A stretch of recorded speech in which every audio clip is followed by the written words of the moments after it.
Lors d'une réunion tendue de l'Organisation des États américains, le secrétaire d'État des États-Unis, Mike Pompeo, a exprimé son soutien à Juan Guaidó, président de l'Assemblée nationale du Venezuela, qui s'est déclaré président par intérim mercredi.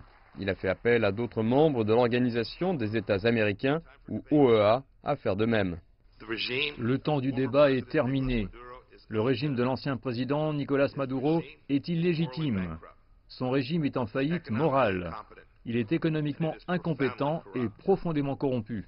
Au moins une douzaine d'autres membres de l'Organisation des États américains, dont le Canada, le Brésil, l'Argentine et la Colombie, soutiennent Guaidó. Mais il y avait aussi une opposition sévère de la part de pays comme le Mexique, accusant l'OEA d'ingérence dans les affaires intérieures d'un État membre. D'autres ont exprimé leur soutien au gouvernement de Maduro, notamment le Salvador, la Bolivie et le Nicaragua.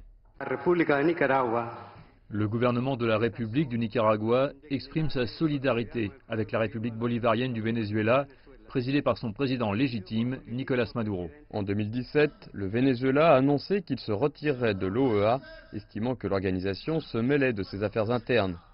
Le processus de retrait durant 2 ans, le Venezuela reste donc membre de l'Organisation des États américains, au moins jusqu'en avril. Le représentant du gouvernement Maduro a prononcé un discours passionné, taxant les États-Unis de gouvernement mafieux et accusant Washington d'avoir orchestré un coup d'État. Les États-Unis sont la menace la plus dangereuse envers la paix dans la région. Ses actions, ses menaces et son langage deviennent une opération criminelle gigantesque. Les interventions militaires étrangères se déroulent, des opérations clandestines sont en cours.